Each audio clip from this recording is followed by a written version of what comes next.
24 घंटा तक स्वयं काल भी तुम्हें नहीं हरा पाएगा।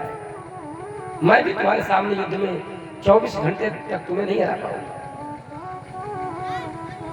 देखा कि भगवान ने पांडवों को कुटिया से बाहर कर दिया, क्योंकि पांडवों की रक्षा का भार भगवान ने लिया था, उनके पुत्रों की रक्षा का भार नहीं था। भगवान जब पांडवों को लेकर चले गए रात्रि में फुलवाड़ी में पुष्प वाटिका में भ्रमण करने के लिए, कितनी देर तक टहलते रहे। नित्य नवीन कथाएं प्रकट होती गई, रात बीती तो हो गई, और इतने काल में अश्वत्थामा ने आकर के देखा कि कुटिया के द्वार पर भोले बाबा खड़े हैं। ये भगवान श्याम सुंदर की लीला देखो, जिसने वरदान दिया जिसको, उसी को सामने सामने कर दिया। भोले बाबा ने वरदान दिया अश्वत्थामा को, भोले बाबा को पहरेदार बना दिया, अश्वत्थामा आ गया।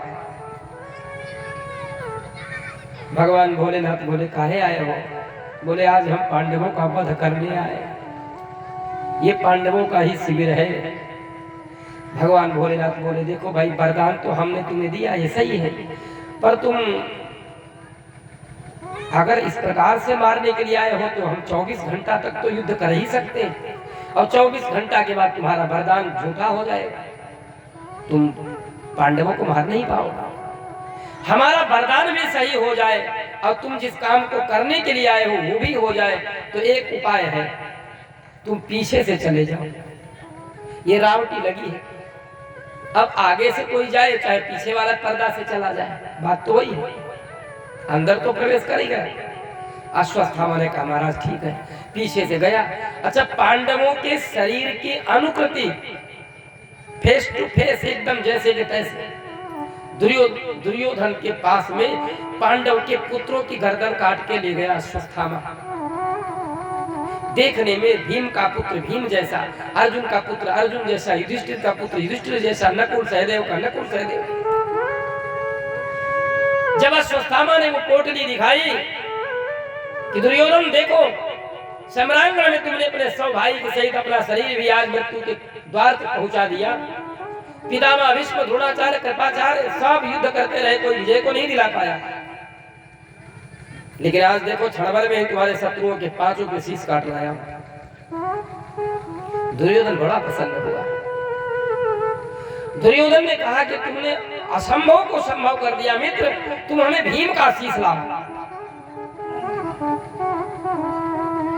भावातिरेक में दुर्योधन ने भीम का शीश लिया, और भीम का शीश लेकर के बहुत हंसा, क्योंकि उसे लगा ये भीम का शत्रु का शीश है। हंसते हंसते उसे क्रोध आया कि इस भीम ने हमारे भाइयों को मारा, हमारी जंगा तोड़ दी, तो उसने हंसते हंसते ही उसको दबाया तो फूट गया, तब रोने लगा। महाभारत में भीम को 1000 हाथियों का बल था, इनकी गदा का वजन 100 मन था। कितना? 100 मन। दुर्योधन को भी 1000 हाथियों का बल था, उसकी गदा का भी भार 100 मन था। जरासंध की गदा का भार 100 मन था, परंतु मामा कंस की गदा का भार 300 मन था। सबसे विशालतम गदा उस काल में कंस की थी। तो दुर्योधन के द्वारा जब भीम का वो पुत्र का शीश जब फूटा तो रोने लगा। अश्वत्थामा, तुमने हमारे कुल का क्षय कर दिया। संसार में हमारा केवल प्रतिशोध हमारे भाइयों से था। भाई हमारा नहीं रहता कोई बात नहीं, हमारे पुत्र पौत्र आदि रहते तो जल देने वाला तो कोई रहता, पर तुमने तो हमारे कुल का क्षय कर दिया। अश्वत्थामा, आप क्या करोगे? जब सुबह पांडव शिविर में आएंगे और अपने पुत्रों के मरे हुए उस शरीर को देखेंगे तो अश्वत्थामा, हम तो मर ही जाएंगे, पर अब वो पांडव तुम्हें भी नहीं छोड़ेंगे। जब अश्वत्थामा ने ये जाना कि ये पांडव पुत्रों के शीश है, तो रुद्र भयाद यथा अर कहा। जैसे भगवान शंकर जी से भय से सूर्य भगवान भागे थे, ऐसे ही अश्वत्थामा भाग खड़ा हुआ। भागो। वामन पुराण में एक छोटी सी कथा आती है, और वो कथा भी जगत हित के लिए हुई है। विद्युन्माली नाम का एक असुर था, उसने भगवान शंकर जी की प्रार्थना की, भगवान का नाम आशुतोष है, प्रसन्न हो। सुंदर दिव्य विमान प्रदान किया, स्वर्ण का विमान, उसमें नाना प्रकार के दिव्य अस्त्र शस्त्रों से सुसज्जित हुआ विमान, उसमें बैठ करके विद्युन्माली नामक असुर कहीं भी चला जाता। देवर्षि नारद जी ने भगवान सूर्य के पास में एक खबर लगाई, प्रभु अब तो आपका जो वैभव है वो नष्ट हो जाएगा, आपकी कीर्ति धूमिल हो जाएगी, क्योंकि ये विद्युन्माली नामक असुर जब चलेगा तो इसके सुंदर विमान के स्वर्ण की चमक से आपके दिव्य रथ की चमक फीकी पड़ जाएगी। नारद जी से पूछा भगवान सूर्य ने क्या करें? बोले एक ही उपाय है, यदि आप इसके विमान के स्वर्ण जो है उसको नष्ट कर दे तो ये असुर मर जाएगा। ये कैसे होगा?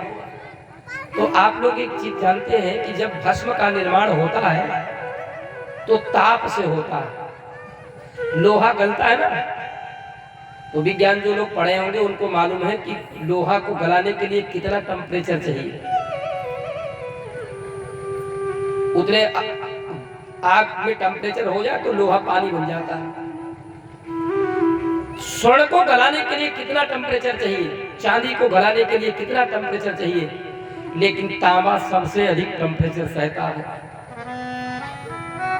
तांबा जो है वो सबसे अधिक 2300 डिग्री सेल्सियस पर तांबा पिघलता है। सोना 1800 डिग्री, चांदी 1200 डिग्री सेल्सियस और लोहा 350 डिग्री सेल्सियस पर पानी बन जाता, पिघल जाता है। कुछ हार्ड लोहा होता है वो 700 डिग्री तक जाता है, जैसे रेलवे की पटरी होती है, इसको अगर कोई गलाना चाहे तो ये 700 डिग्री सेल्सियस तक जाती है। सामान्य लोहा खुरपी इत्यादि है वो थोड़ी देर रख दीजिए, जैसे ही वो मशीन चलाई तो 350 डिग्री के होते होते वो लाल हो जाता है और फिर पिघलने की स्थिति पहुंच जाता है। भगवान सूर्य ने अपनी रश्मि को बढ़ाया और सूर्य भगवान की रश्मियों के बढ़ने से स्वर्ण का जो रथ, उसका दिव्य रथ था वो सोना पिघल गया, अस्त्र शस्त्र सब गिर गए और विद्युन्माली हाहाकार करते हुए त्राहि मां पार्वती नाथ, हे भोलेनाथ हमारी रक्षा करो। आकाश मंडल से गिरता हुआ भूमि पर वो विद्युन्माली जो भगवान भोलेनाथ से पुकार करता है, भगवान क्रोधित हो गए हो, कश्यप नंदन तुमने मेरे भक्त का अपमान किया। भगवान त्रिशूल लेकर जब दौड़े तो सूर्य भगवान भागते हुए कहां शरण मिले, जिसको स्वयं भगवान काल महाकाल मारने वाले हैं, उसे बचने वाला कौन? भाग रहे हैं। और कहां शरण मिली? तो काशी जो भगवान के त्रिशूल पर बसी है, उस काशीपुरी में वरुणा और असी गंगा ये दो ही नदियां हैं।